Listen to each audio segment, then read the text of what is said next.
Hey, wait. Before you throw in the towel for the rest of the season, let me at least show you what I'm doing to my lawn. It might give you a little hope. Lots of folks giving up on their lawns this year because it is just so daggum hot. It's middle of the afternoon. Okay, I think it's around 2 o'clock. Temperature's around 100 degrees. Heat index well over that. Not going to come out here early in the morning or late in the evening when the lawn looks its best and darkest green. I'm going to show you what it looks like during the heat of the day and tell you how I'm managing to keep it like this. Look, this summer has been brutal for so many of us. Record hot temperatures all across the country. So sometimes you just have to chalk things up and say, look, this is abnormal. This is one of those historical type summers, and my lawn, you know what? I can't keep up with this. I'm just going to let it go. And if you're in that boat, that's fine. There's nothing wrong with that. If you've decided to just give up and move on to other things, look, more power to you. You can pick things back up next spring and be back to right where you left off earlier this year. But for me on this new lawn, I've kind of had a little bit more motivation to kind of keep going because I'm really trying to get this thing nice and strong and established in its first season. So I didn't want to give up too soon and just let it get really weak and kind of get rid of all the hard work I've already put in so far in this first year on it.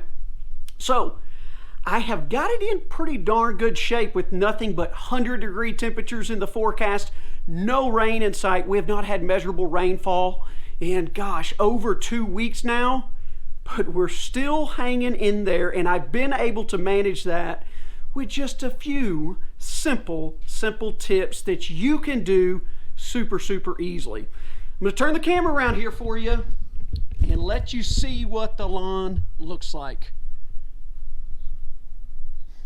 Does yours look like that? I can tell you what, not many do in my neighborhood. And I have been able to maintain this color and this look as we approach the end of July simply by doing, guess what? The basics. My cultural practices. Nothing special. Look, no hydrotane, no special formulas, no special products, nothing thrown on the lawn over and over and over to keep it looking better than most. Look, these are realistic expectations that you can accomplish just by sticking true to your cultural practices. But I have made a few minor adjustments to those just to, help us out even more. Okay, sometimes you just got to abandon what you really want in the lawn. And yeah, I want a nice short, low-cut turf, but I've had to abandon that by raising the height of my mower blade, which has really helped to create just a slightly taller turf, which provides more shade to the soil. So when I water, guess what? That soil's not drying out near as quickly. Keeps the moisture in the soil, which helps the grass not dry out so quickly. So how often am I watering? I am watering every 3 to 4 days. Since I'm watering a good 1/2 to 3/4 of an inch at a time, that gives me plenty of time in between waterings to let it dry out just a little bit, and then I can tell by at the end of that 3 or 4 day stretch that it needs another drink. So good, heavy, deep waterings every 3 to 4 days, not those light, shallow waterings all the time. In one of our last videos, we talked about the mistakes a lot of folks tend to make this time of year when it's super hot, no rainfall. They want to throw everything at their lawn to kind of salvage what they can, and they end up just hurting their lawns and not helping it. So I'll leave a link to that video below so you can go check it out. Those are the mistakes. In this one, we're talking about the things you can do that already align with what you should be doing anyways, and it'll help you beat this summer heat. So raise the height of that mower blade a little bit. It'll help you retain moisture in the soil. It'll keep it from drying out, and that will help you keep that green color a little bit longer. And get on that good watering schedule every 3 to 4 days with a 1/2 inch to 3/4 inch at a time. I'm telling you, it makes a huge difference. Look at this.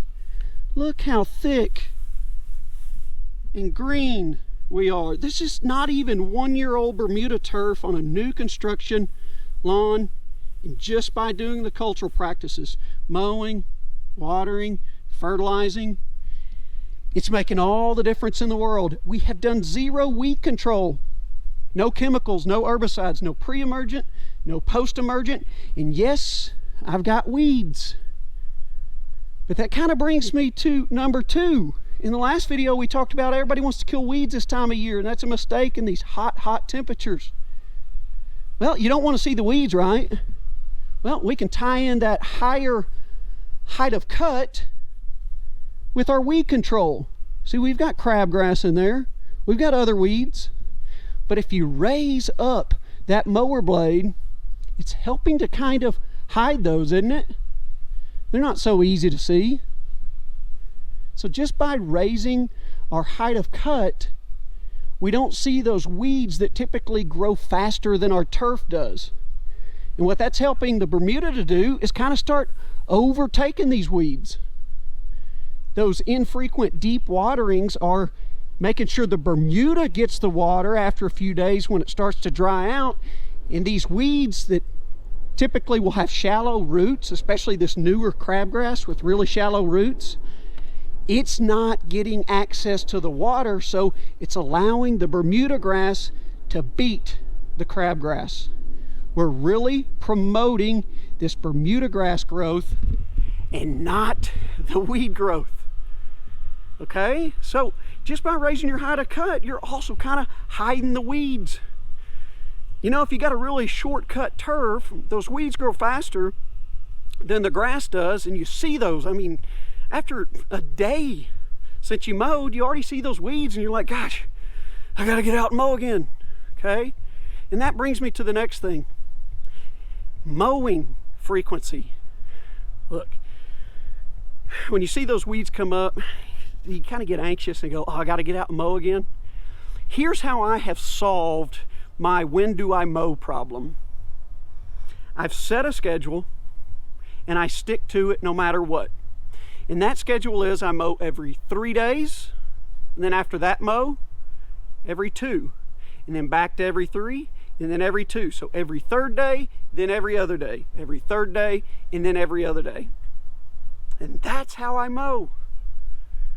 It keeps me from getting stressed out about mowing. And it's making sure that I'm not scalping the lawn. I'm not cutting off too much and breaking the 1/3 rule. It's cutting it at the right time and helping me keep my green despite these super dry and hot conditions. Now, the one problem I have been kind of running into, the Bermuda's getting thick, you know, and I have a pretty dull mower blade right now after tackling this new construction lawn this spring and early summer. So some of the tips of the grass blades kind of have that torn or white look after I mow. So it's not like just in your face green after I mow because of those slightly torn white tips, but still, that's pretty darn good color if you ask me. So these simple things sound like a broken record. Raise your height of cut just a little bit to retain moisture, so when you water every 3rd or 4th day, you're keeping that water in the grass and in the soil, and it's not evaporating up right away. Keep it up a little higher too to hide some of these weeds so you don't see all those weeds growing up, and then all of a sudden you feel like you got to mow again. Get on those good schedules. Pick it and stick with it. Whether it be your watering or mowing, you do those things, I'm telling you, you can have a good looking lawn even in the summertime. I mean, I feel like I do. I'm not going for perfection here, folks. This is the first year on this lawn. Have done relatively nothing to it, and it still looks fantastic if you ask me. Little look down the hill there. The landscaping really turned out nice, and this is just the beginning. All right, that's it. It's hot, I'm sweating. I'm going back in the AC. I hope you're staying cool.